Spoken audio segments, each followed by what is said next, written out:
आप सभी को एक बार फिर एग्ज़ाम प्रिपरेशन चैनल में स्वागत है। दोस्तों, इसके पिछले वीडियो में हम लोग पढ़े थे अपवर्तन, ठीक है। आज हम लोग पढ़ेंगे अपवर्तनांक और पूर्ण आंतरिक परावर्तन कैसे होता है। आज हम लोग पढ़ेंगे अपवर्तनांक, अपवर्तनांक जिसको कहते हैं रिफ्रैक्टिव रिफ्रैक्टिव इंडेक्स,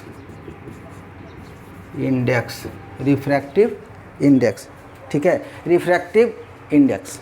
अब देखिए अपवर्तनांक क्या है। हम लोग पढ़े थे अपवर्तन में बताए थे कि जो है कोई भी जो है वस्तु को आर पार हो जाना, ठीक है। आर पार मतलब दिखाई देना, आर पार दिखाई देना, इसको कहते हैं अपवर्तन, ठीक है। अब यहाँ पर देखिए वो आर पार दिखाई देगा। जैसे इसमें हम बताए थे कि पानी में रखा हुआ सिक्का जो है, ठीक है, वास्तविक स्थिति से ऊपर उठा हुआ दिखाई देता है, या सूर्योदय या सूर्यास्त के समय जो है सूर्य जो है अपने वास्तविक स्थिति से ऊपर उठा हुआ दिखाई देता है। या फिर हम आपको बताए थे कि तारे रात में टिमटिमाते हैं, ठीक है। या फिर और घटना हम बताए थे, जैसे बताए थे आपको कि बाल्टी में अगर रखा हुआ छड़ जो है वो अपनी सीधाई में नहीं मतलब तिरछा दिखाई देता है, ठीक है।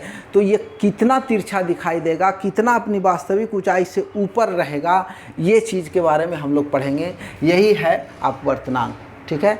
तो इसके संबंधित हम लोग 3 गो सूत्र पढ़ेंगे। एक पढ़ेंगे न्यू बराबर साइन आई बटा साइन आर, दूसरा पढ़ेंगे न्यू बराबर सी बटा भी, इसको कहते हैं प्रकाश का चाल। प्रकाश का चाल ये जो है निर्वात में है, ये कहाँ है, ये निर्वात में प्रकाश का चाल कहेंगे, ठीक है। और ये हो जाएगा माध्यम में प्रकाश का चाल, ठीक है। और तीसरा नंबर में है, जो तीसरा नंबर में है ये है वास्तविक गहराई बटा आभासी गहराई। वास्तविक गहराई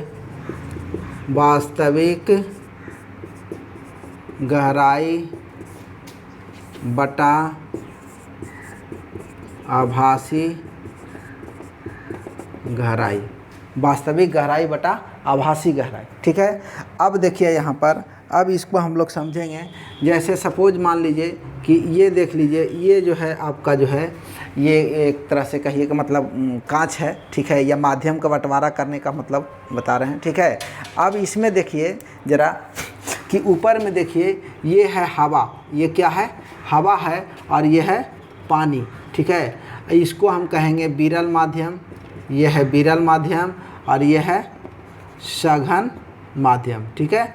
अब देखिए ये हो गया नॉर्मल, ये हो गया नॉर्मल, ठीक है, इसको कहेंगे नॉर्मल या अभिलंब, ठीक है। अब देखिए यहाँ पर, अब यहाँ पर हम जो देखेंगे, जैसे माध्यम देखिए यहाँ पर है विरल माध्यम और नीचे है सघन माध्यम, ठीक है। तो जब विरल माध्यम से सघन माध्यम में प्रकाश किरणें जाती है तो अपने अभिलंब की ओर मुड़ जाती है, अपने अभिलंब की ओर मुड़ जाती है, ठीक है। तो अब देखिए यहाँ पर ये प्रकाश किरणें जो है इसको सीधा चला जाना चाहिए, लेकिन माध्यम चेंज कर रहा है। ये सघन माध्यम है, ये है विरल माध्यम, तो ये जो है अभिलंब की तरफ मुड़ जा रहा है। क्या मुड़ जा रहा है, अभिलंब की तरफ मुड़ जा रहा है। तो देखिए ये कोण जो है ये कोण के बराबर है, लेकिन यहाँ पर जो है ये वस्तु कहाँ पूरा कोण कर रहा है, ये कोण तक ही बता रहा है। तो यहाँ देखिए ये जो है गहराई है, मान लीजिए इतना, और यहाँ पर दिखाई देगा इतना, तो इतना जो कम गया, ये जो कम गया, ठीक है, यही जो है वास्तविक स्थिति से हटा देता है वस्तु को, वास्तविक स्थिति से हटा देता है वस्तु को। यही अगर माध्यम चेंज करेगा, यही अगर माध्यम चेंज कर जाएगा, जैसे सपोज मान लीजिए कि यहाँ पर जो है ये है पानी, ये पानी है, तो ये हो गया सघन माध्यम, और यहाँ है हवा, ये है हवा, तो ये हो गया विरल माध्यम। अब देखिए यहाँ पर ये प्रकाश किरणें जो है ये पड़ा, और इसको ऐसे सीधे चला जाना चाहिए, लेकिन सीधे नहीं जा कर के ये क्या होगा, अभिलंब से दूर चला जाता है, अभिलंब से दूर चला जाता है। तो देखिए 2 घटना है, विरल माध्यम से अगर सघन माध्यम में प्रकाश किरणें जाती है तो अभिलंब की ओर मुड़ जाती है, अभिलंब की ओर मुड़ जाती है। मतलब याद करने के लिए आप कहिएगा कि सघन माध्यम क्या है, मतलब मजबूत माध्यम है तो अपने तरफ खींच लेगा, मजबूत माध्यम है तो अपने तरफ खींच लेगा, मतलब याद करने के लिए, ऐसे कोई ये नियम नहीं है। तो यहाँ देखिए हवा से जब जो है पानी में प्रवेश कर रहा है तो हवा विरल माध्यम है और पानी क्या है, सघन माध्यम है। तो जैसे ही हवा से पानी में जा रहा है यानी विरल माध्यम से सघन माध्यम में जा रहा है तो अपनी ओर खींच ले रहा है, नॉर्मल क्या कर रहा है, अपनी ओर खींच ले रहा है, मतलब यहाँ से इसको यहाँ खींच लिया। क्लियर। अब देखिए यहाँ पर माध्यम चेंज कर गया, यहाँ सघन माध्यम से विरल माध्यम में जा रहा है, मतलब मजबूत से कमज़ोर में जा रहा है, तो कमज़ोर में जा रहा है तो ज़्यादा फ्री हो जाएगा।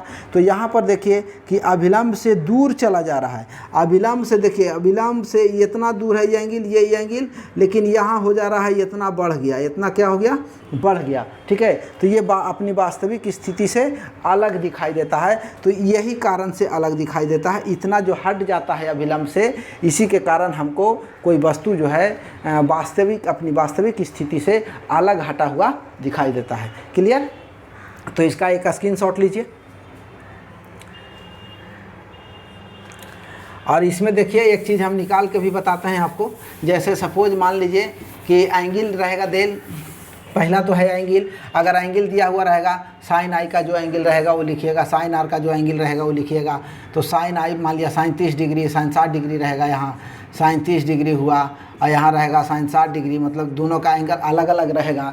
तो हम साइन 30 डिग्री का वैल्यू लिखेंगे, ठीक है, और उसके बाद साइन 60 डिग्री का वैल्यू लिखेंगे √3/2। अब इसको हम निकाल देंगे, इसको निकाल देंगे तो ये कट जाएगा, ये केजा हो जाएगा 1/3, यानी जो भी हो वैल्यू, एक मतलब ऐसा ही सपोज हम रख करके आपको बता दिए, ऐसा नहीं कि इतना ही होगा उतना होगा। ठीक है, तो इस तरह से, या फिर दूसरा ये बताए हैं C/V, यानी कहने का मतलब निर्वात में प्रकाश की चाल, माध्यम में प्रकाश की चाल। जैसे सपोज मान लीजिए कि अगर हम कांच में निकालें, कांच में अगर निकालेंगे तो निर्वात में प्रकाश की चाल 3 × 10⁸ होता है मीटर पर सेकेंड, और कांच में प्रकाश की चाल 2 × 10⁸ मीटर पर सेकेंड होता है।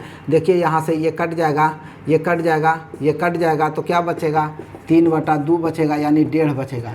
यानी कांच का अपवर्तनांक कितना होता है, 1.5 होता है। उसी तरह से हम पानी का निकाल सकते हैं, पानी में 3 × 10⁸ मीटर पर सेकेंड, ये तो निर्वात का ही रहेगा, और पानी का होता है 2.25 × 10⁸ मीटर पर सेकेंड। अब देखिए यहाँ पर ये कट जाएगा, ये से कट जाएगा। क्लियर। अब ये कट जाएगा, तब देखिए यहाँ, अब यहाँ पर हम लिख सकते हैं 3 × बटा में ऊपर 100 चला जाएगा, इसको हम भिन्न तोड़ेंगे तो, और 225, ठीक है, 25 × 100 और 25 × 2 25, ठीक है। अब काट देंगे 3 × 9, अब नहीं कटेगा, 4/3, ठीक है, यानी इसको हम भागा दे देंगे तो 1.33, यानी पानी का अपवर्तनांक कितना होगा, 1.33। कांच का अपवर्तनांक कितना होगा, 1.45। तो इस तरह से हम जो है निकाल सकते हैं, किसी भी वस्तु का अपवर्तनांक निकाल सकते हैं। क्लियर। ये निकालने के लिए भी आता है, ठीक है, तो हम इस तरह से अपवर्तनांक निकाल सकते हैं। क्लियर। अब हम लोग पढ़ेंगे, थोड़ा सा आप जानेंगे पूर्ण आंतरिक परावर्तन के बारे में। क्या जानेंगे, पूर्ण आंतरिक परावर्तन के बारे में। देखिए बिठाएं इसको, चलिए।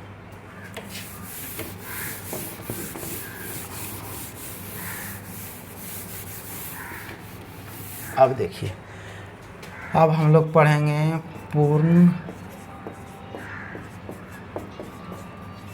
आंतरिक परावर्तन। क्या पढ़ेंगे, पूर्ण आंतरिक परावर्तन के बारे में पढ़ेंगे। ठीक है, पूर्ण आंतरिक परावर्तन। हाँ सर, हाँ करा दीजिए। तो इसके बाद जो है अब हम लोग पढ़ेंगे पूर्ण आंतरिक परावर्तन। ठीक है, जैसे हम लोग कहते हैं ना कि मरुस्थल में जो है मरीचिका दिखाई देता है, लगता है कि पानी ही पानी है, लेकिन वास्तविक ये है कि जब वहाँ जाते हैं तो हमको पानी उन्हें कुछ दिखाई नहीं देता है। ठीक है, तो अब इसको हम लोग समझेंगे। अब देखिए ये हो गया, हम खूब बढ़िया से इसको समझेंगे। ठीक है, ये है पानी, ये है पानी, तो कौन हो गया, सघन माध्यम हो गया। क्या हो गया, सघन माध्यम। और ये है हवा, ये क्या है, हवा है, तो ये हो गया विरल माध्यम। ठीक है, अब देखिए यहाँ पर ये है नॉर्मल, ये नॉर्मल है।